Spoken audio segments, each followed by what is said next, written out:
we rolling? Hi, I'm Rus Willis. I'm sitting here at the Bighorn Lodge up Bull River in Montana, and I'm here this evening to tell you the story of how the Bighorn Lodge came to be. And it's a unique story, and the reason that we're doing this is to document the history of what happened. Anyhow, this place was my idea, and I was born in Washington, D.C. on July 5th of 1953, and I was raised in Annandale, Virginia, 9 miles south of D.C. And back then, Annandale was a very rural area. I could walk out my back door, and for mile after mile after mile, it was nothing but woods. The Beltway around Washington, D.C. had not even been built yet. And I had a BB gun, and my biggest adventure in life was to spend all day in the woods, running around, shooting at squirrels, that type of thing. And I grew up just loving to hunt. And when I was a kid, my grandmother lived in Mississippi. And my mother would take all three of us kids, me and my two sisters, and we would spend several days driving down the Mississippi to go hang out with Mamaw. And many times, Mom would stop at these antebellum homes, plantations in the Deep South. And the plantations always had these big pillars on the front porches, very tall ceilings, and we toured many of them. It was very boring to us kids, but Mom was fascinated with this stuff. She was fascinated with Greek mythology. When we were kids, she would read us the Iliad and the Odyssey. We knew about Zeus, Athena, all the gods. But even though I was bored as a kid going through these southern plantations and these antebellum homes, I never forgot what those places looked like and those big pillars on the front porches. So anyhow, when I graduated from high school, I got an apprenticeship with the sheet metal union to be a sheet metal worker out of Union 109 out of Washington, D.C. My girlfriend's uncle was a big deal in this company, and he got me in. He took a liking to me because every time I took him hunting, deer hunting, we got deer. And I didn't really like sheet metal work, but it was an end to a means, and it was a job, and it was a good paying job. And my second year in my apprenticeship, on a Monday morning, I was climbing up a scaffolding, and I had probably 50 pounds of welding lead over each shoulder. And when I'm climbing up that scaffolding, like 3 tiers up, I ripped all the muscles loose in my lower back. At the time, I did not know that I had a birth defect in my back and that my lower vertebrae were not connected to the rest of the bone, only by muscle, and I tore them all loose. So they packed me down off of that scaffolding, put me on a stretcher, took me to this hospital. The doctor loaded me up on Valium, told me I had to go home for 2 months to heal up. So now I'm on workman's comp, and I can't go to work. And I couldn't take the Valium anymore. They just made me sleep all day, so I stopped doing that. Switched over to whiskey. That worked better. And so my biggest love in life at that point was hunting and fishing, the outdoors. And so I constantly had my nose stuck in Field and Stream magazine, Peterson's Hunting, and I started noticing in the back of the magazines ads. I always liked reading the outfitter ads of what outfitters were selling what hunts all over the West. That fascinated me. And I started noticing ads for guide schools. So I started writing off to the guide schools. And I got all the information from every guide school that was advertised in the sporting magazines. And I decided, I went up, my favorite place to go back east was Highland County. And it was way up in the mountains. You had to go through West Virginia to get there, back into Virginia. And I went up there for a week by myself. And I spent the whole week up there by myself. And I remember one afternoon, I was laying on this picnic table, just staring up at the sky. And I knew I had to make a decision. I said, what are you gonna do with your life? And I thought, there's no way in hell I'm gonna spend my life in Washington, D.C., pounding ductwork together. I gotta get out of here. I wanna go west. And when I grew up as a kid, I was in the Boy Scouts. I went all the way up to, I became an Eagle Scout when I was 16 years old. And when I was 16, I went to Philmont Scout Ranch in New Mexico. And that was my very first trip out west. And I fell in love with it. And that was when I was 16. So I had a taste of the West. And I made my mind up. I was gonna go to guide school, so 2 years before I finished my sheep mill apprenticeship, I wanted to finish it, because I'd started it. I had a $25 savings bond taken out of my check every week. I got a $15,000 settlement from workman's comp for my back, which I bought a 4-wheel drive pickup with. And the day I became a journeyman card-carrying sheet metal worker, I quit and walked off the job. And the next day, I headed for Montana to go to guide school. There was only, everybody that I worked with said, oh, you'll never make it out there. You'll be back sucking ass. You'll want your job back. But there were these 2 old guys that kind of liked me. And they told, both of them told me, he says, you get your ass out of here. Otherwise, you're gonna get stuck like us. You're never gonna be able to get loose of this shit. And if you come back, we're kicking your ass. I never went back.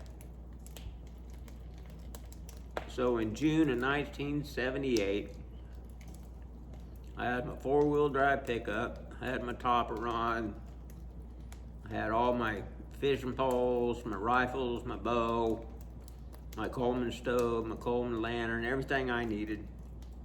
And I headed for Montana, and I went to guide school. It was the Dale Cameron School for Guides and Outfitters. And I had researched all the schools pretty good, and Dale was the one who really had his act together. Plus, I had researched the western states and figured out that the best place for me to end up would be Montana.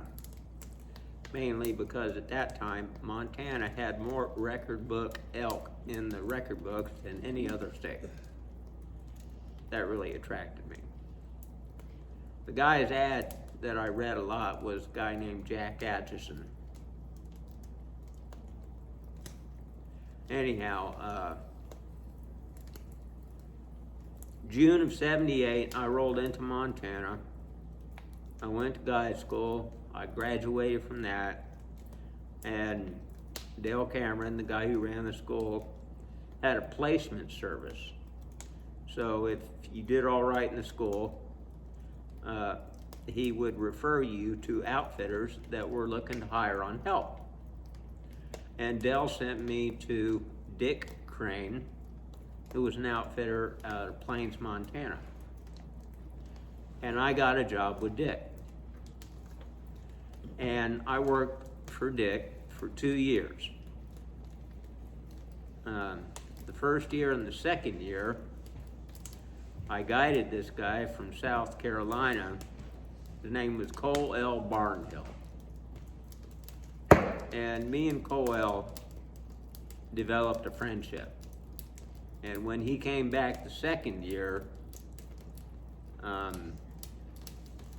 Dick Crane wasn't a very good outfitter. By the end of the second year, I was pretty much running the operation. And I was capable of it. And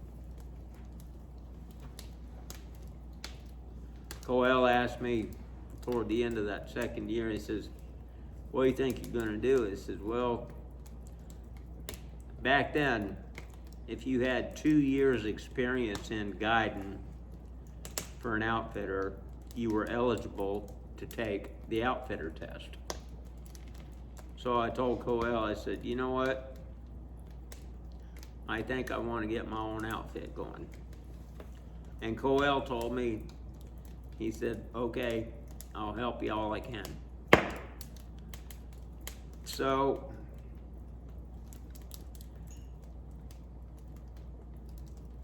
I took my outfitter test and I passed it the very first time. That was something Dale Cameron never did. I think he failed it 2 or 3 times before he ever passed it. And it wasn't that hard back then. Nowadays, these guys take the outfitter test and they'll fail it several times before they ever actually get through it. It's a lot more complicated. But to me, I think because of my Boy Scout training, I got through it the first time. Anyhow, I got my outfitter license. So I started outfitting. The very first year, I didn't have many hunters, of course, but I had a few, and we did pretty good. We killed some elk, we killed some deer. I made some money, and I ran the whole operation out of Trout Creek. I rented a house trailer down there at the Trout Creek Motel, and I had 2 horses, and for packing meat mainly. And then the following year, I wanted to get a tent camp established up Bull River, and I wanted to put my tent camp at the base of Pellick Ridge. But the Forest Service would not give me a permit to do that because there were a lot of guys in the SO's office up in Libby with the Forest Service that liked to hunt Pellick Ridge, and they did not want an outfitter based in Bull River. But they could not stop me from day use hunting it if I was operating off of private property. So I called my buddy Coel Barnhill, who was my mentor, and I told him the situation, and he said, well, what you need to do is find some land to buy up there, and when you find some, give me a call. So it was February of 1981. I go driving up Bull River here, and I see a real estate sign out beside the highway, and it's Homestead Realty. So I pulled in and I walked down here. Back then, the road was completely grown shut with alder. You couldn't even drive in here. Yeah, the road from the highway down was all choked in with alder. But I walked down here, it was raining, and I came down here and I walked all around this lot, all up and down the river, and then I realized, heck, this property borders Bull River. And I said, yeah, this is cool, this is perfect. If I can get a base of operations going here, because I was into horsebacking, I can horseback right out of here up Pellick Ridge, I can cross the river, I can go to Lost Girl, I can go up Berry Mountain, we can trailer horses not very far from here, hit Dry Creek, all these other places. This is strategically the very perfect place to be to have a hunting operation. So this was 5 acres. Coel bought it. And my deal with Coel was that if he bought this place and allowed me to run my operation off of here, he got free hunts for the rest of his life, which he did. Coel wasn't much of a hunter, but he loved coming out here and riding the horses. So Coel bought it, and I spent all summer by myself with my Craftsman chainsaw, sawing that road out and dragging the stumps out with the chain behind my 4-wheel drive truck. It took me all summer.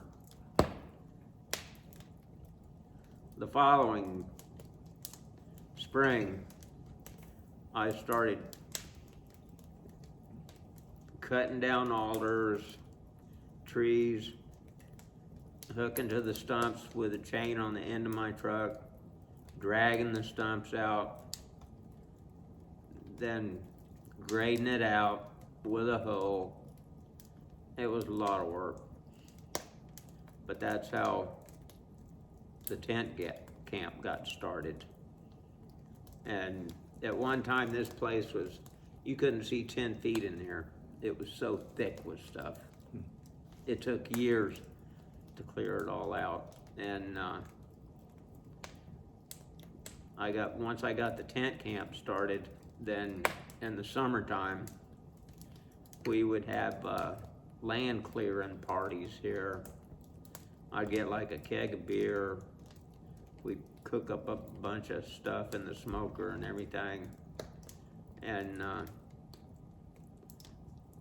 at one time we had a pile of brush half the size of this lodge sitting right here.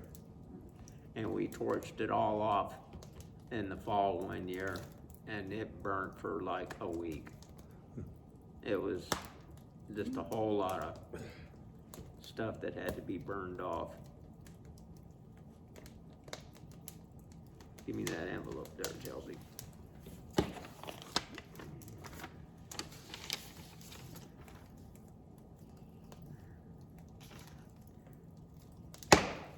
In the early days, I had a guide tent, a cook tent, and I put the hunters in a 24-foot teepee. That was the Bighorn Lodge in the beginning.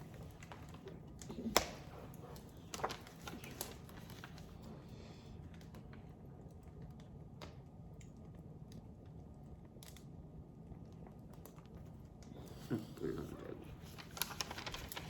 Set it down there. So that went on the tent camps went on from 81 all through the 80s. And I kept improving on the tent camp. And even though we had some below zero weather that we were in the tent camp, but we stayed fairly comfortable. We always had plenty of firewood, and we were young. The hunters, to them, it was just a big adventure as long as you could. The trick was you just had to, the food had to be really good at the end of every day and morning, and you had to have plenty of firewood, and you could have a happy camp. The guys that hunted with me over the years, that started out with me in the tent camps, once we got the lodge built in this big fireplace here, they were just in heaven. They thought that was the greatest thing. And they were so happy that I had done that. But, so the tent camp went on, and the outfitting business became successful.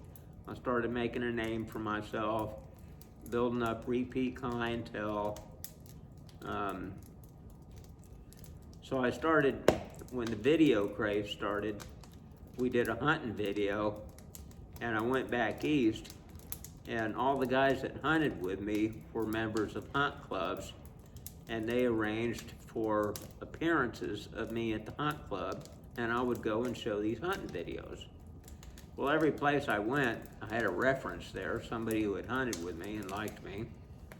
And I went one year from New Orleans all the way to upstate New York, and I did 13 different appearances. And I booked hunts at every single one of them I went to. When I got off the plane at Dulles Airport that year with Chelsea's mom, Trish, Chelsea was born there that winter, and we stayed at my mom's, and all 13 shows that I did, I got deposits for hunts, and I completely booked my season up. When I got off the plane at Dulles, I think I had 87 cents in my pocket. When I got on the plane to come home, I had over $13,000 in my pocket. It worked. And so I went back the following winter, and my stepfather had died, and my mother had built a pretty nice home in Fairfax, Virginia, and she was running an interior decorating business. And I would get up pretty early in the morning, and Mom would too. And we're having coffee one morning, and she said, "You know what? I am getting really sick of going out and getting stuck in this traffic every morning on 495. I'm sick of all these stupid people I have to deal with, and I'm just sick of my life." And I said, "Well, Mom, why don't you cash in your chips and come out to Montana, and we'll put a lodge up. I'll run the outfitting business out of it. You can run a bed and breakfast, and we'll all live happily ever after." And she goes, And that's all it was said. Next morning, we're having coffee, and Mom says to me, says, well, I thought about what you said. I think I'm coming to Montana. I said, okay, let's do it. And it was a done deal. She made the decision within 24 hours.